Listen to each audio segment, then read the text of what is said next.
Sir, Uttar Pradesh की सुरक्षा, उत्तर प्रदेश अपराध मुक्त, ये हम हमेशा से देखते रहे हैं। अच्छी बात के लिए थोड़ा इंतज़ार करना पड़ता है, इसलिए हमने लंबा इंतज़ार किया आपका कि आप हमें बताएं कि उत्तर प्रदेश की सुरक्षा के लिए आप लोग और क्या कदम उठा रहे हैं। लेकिन सर, उन्हीं पहला सवाल कुंभ से ही होगा, क्योंकि सर कुंभ नज़दीक है, 13 तारीख से शुरू हो रहा है। कितना बड़ा चैलेंज रहा सुरक्षा के इंतज़ाम करने में, और आगे क्या चैलेंजेस फेस कर सकते हैं आप लोग, तैयारियाँ क्या हैं? मैं देख रहा था सुबह जब माननीय मुख्यमंत्री जी ने इसी फोरम से कहा था कि ये हम सभी के लिए गौरव की बात है कि इस महाकुंभ को कराने का सौभाग्य हम लोगों को मिल रहा है और हम इसको बहुत बड़े अवसर के रूप में देख रहे हैं। हम इसको चैलेंज के रूप में नहीं देख रहे हैं। ये हमारे लिए अवसर है और इसमें जो सेवाएं पुलिस को देनी है या अन्य सुविधाएं जो दर्शनार्थियों और श्रद्धालुओं को देनी है, वो उसकी तैयारियां पिछले कुछ वर्षों से चल रही है। ऐसा नहीं है कि ये कोई 10 दिन, 5 दिन और 20 दिन के अंदर सारे प्रिपरेशंस किए गए हैं। जितनी बड़ी तैयारी की गई है या घाटों की लंबाई बढ़ाई गई है और जितने पैंटून ब्रिज बनाए गए हैं, वहाँ इतने पुलिसकर्मी लगाए गए हैं जितनी तो किसी छोटे स्टेट की सैंक्शन स्ट्रेंथ भी नहीं होती है।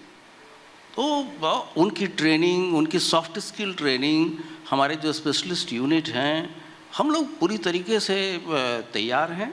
चाहे वो जैसे कहते हैं ना कि नभ, थल और जल, हम तीनों तरीके से चीज़ों को, क्योंकि हमारे पास वाटर फ्रंट भी है, हम एरियल सर्विलांस भी करेंगे, हमारी फुट पेट्रोलिंग भी होगी। अगर आपकी टीम जाए, देखे किस तरह से तैयारियां हैं, मोर्चे लगे हैं, चेकिंग चल रही है, श्रद्धालुओं को कोई कष्ट न हो, इसके लिए तैयारियां लगातार हम लोग कर रहे हैं।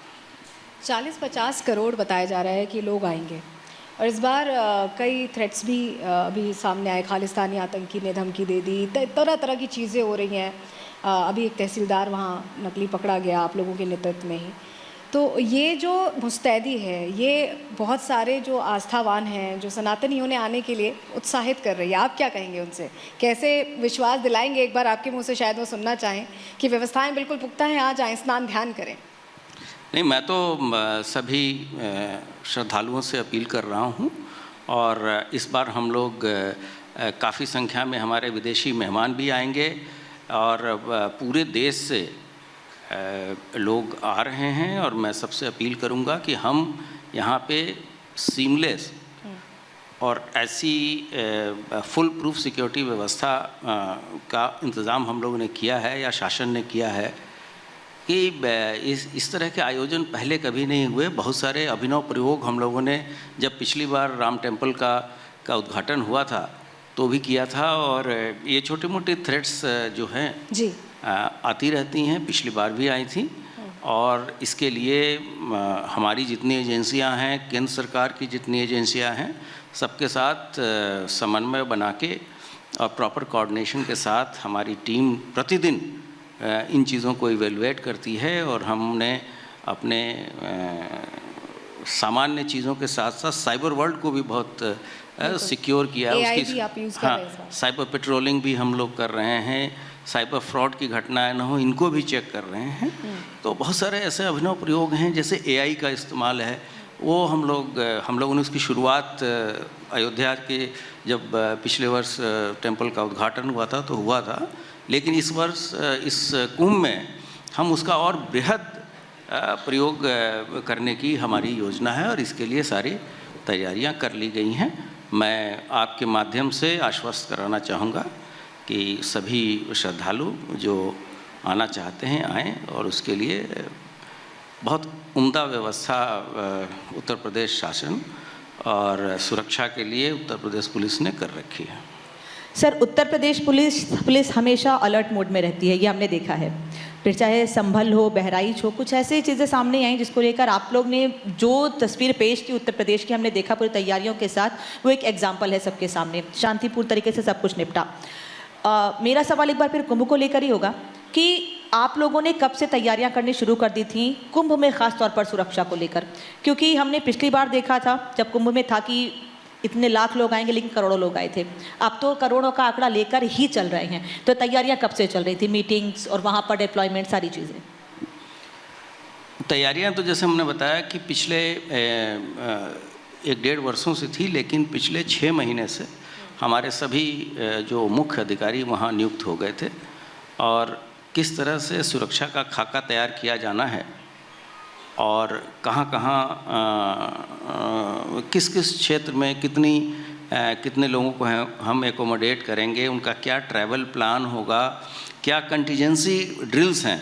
ऐसे 72 कंटीजेंसी ड्रिल्स हैं जिनको हमने किया है। हमारी जो मेन प्लानिंग ये है कि जो भी श्रद्धालु जिस मेन रूट से आ रहे हैं, जो 6 मुख्य रूट प्रयागराज की तरफ आ रहे हैं, जो श्रद्धालु जिस रूट से आएगा हम उन्हीं को दर्शन करने के बाद, स्नान के बाद से फिर हम उनको उसी रास्ते से वापस करेंगे। क्योंकि हमारी मेजॉरिटी क्राउड बाई रोड आएगी, लगभग 80% और 10 से 12% लोग रेल से भी आएंगे। रेल के साथ हमारे इंडियन रेलवे के साथ भी हमारी जीआरपी, हमारी आरपीएफ सभी ने बहुत ही अच्छी व्यवस्था की। लगभग 1000 विशेष ट्रेनें चलाई जाएंगी।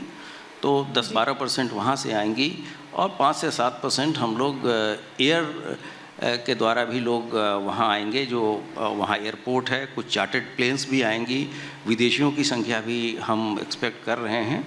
और साथ ही साथ जो वहाँ हमारे जितने भी महत्वपूर्ण अखाड़े हैं उनके साथ भी हमारा बेहतर समन्वय है जी। और जो उस दिन शाही स्नान जब होगा तो उसके लिए भी सभी व्यवस्थाएं हम लोगों ने पहले से ही कर लिए। और हर एक जैसे हम लोगों ने पूरे 9 वहाँ जितने भी जोन्स हमारे हैं उसके लिए विशेष अधिकारी पोस्ट कर रखे हैं, वो उसी क्षेत्र में रहते हैं और लगातार वहाँ रहने वाले श्रद्धालुओं के साथ बातचीत इत्यादि का सभी समन्वय बना हुआ है। बिल्कुल, बड़ी बात कह रहे हैं कि तैयारियां पूरी हैं, महाकुंभ में सभी को जाना चाहिए, ऐसा डीजीपी सर कह रहे हैं। सर, उत्तर प्रदेश बहुत बदल गया है। मेरे ख्याल में यहाँ जितने लोग बैठे हैं सभी ये मानते भी हैं और जानते भी हैं कि उत्तर प्रदेश उत्तम प्रदेश वाकई बन गया है आपके और मुख्यमंत्री जी के नेतृत्व में। जिस तरह से व्यवस्थाएं हुई हैं, जिस तरह से जो क्राइम ग्राफ हुआ करता था, लोग एक ज़माने में डरा करते थे। मैं खुद उत्तर प्रदेश की हूँ सर, लेकिन अब बहुत बदल गया है। तो ये कैसे संभव हुआ है, कैसे किया है, कैसे बनाया है इसे इतना सुरक्षित? अपराध के प्रति शासन की 0 टॉलरेंस की नीति है और इसके लिए काफ़ी प्रयास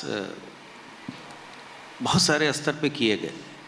एक तो सबसे ट्रांसपेरेंट व्यवस्था के तहत रिक्रूटमेंट किया गया, भारी संख्या में रिक्रूटमेंट हुआ, योग्यता के आधार पे अधिकारियों की पोस्टिंग हुई और उन्हें फुल फ्रीडम दी गई कि कानूनी तरीके से कार्रवाई करें। साथ ही साथ अगर कोई भी व्यक्ति, कोई भी अपराधी, कोई भी माफिया अगर पुलिस के ड्यूटी करने के समय उससे किसी तरीके से अगर उस पर अटैक करता है या उसको नुकसान पहुंचाने की कोशिश करता है, तो जो अधिकार हमारे पास प्रदत्त हैं उसके तहत पुलिस रिटेलिएट भी करती है। हमारे आमने सामने के ऑपरेशंस भी हुए, हमारे अधिकारी जवान हमारे शहीद भी हुए और जवाबी कार्रवाई में हमने भी अपराधियों से लोहा लिया। और उस हिसाब से अगर आप देखेंगे तो आज उत्तर प्रदेश 10 डकैतों के सारे गैंग हमारे समाप्त हो चुके हैं। मुख्य माफिया भी हमने सभी लोगों को या तो सज़ा हो गई या लोग जेल में हैं। और अभूतपूर्व ऑपरेशन कन्विक्शन पिछले 13 महीने में लगभग 70,000 लोगों को सज़ा हमने दिलाई, जिसमें से 48 मृत्युदंड की सज़ाएं हैं। ये ऐसी इतने जो हमारी अचीवमेंट्स हैं गवर्नमेंट के डायरेक्शन पे, वो बहुत ही अनुकरणीय हैं और मैं अपने सभी सबऑर्डिनेट स्टाफ को बधाई देता हूं और मुझे ऐसे फोर्स को लीड करने का गौरव है। और उत्तर प्रदेश पुलिस विश्व की सबसे बड़ी एकीकृत सिविल पुलिस बल है।